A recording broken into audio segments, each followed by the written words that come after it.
দিদিভাই একটু আসবেন, আপনার ঘরের এটাকে আমি নিয়ে নিই একটু।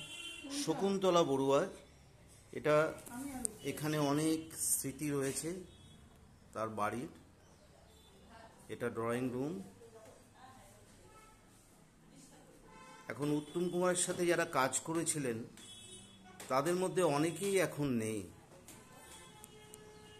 এবং শকুন্তলা বড়ুয়া যেটা বললেন এটা একটা বিরাট প্রাপ্তি, কারণ উত্তম কুমার এত নায়িকা থাকতে তিনি শত্রু ছবির জন্য তাকে মনোনীত করে গিয়েছিলেন এবং অঞ্জন চৌধুরী সেটাকে সম্মান জানিয়ে তাকেই কিন্তু ওই রোলটা দিয়েছিল।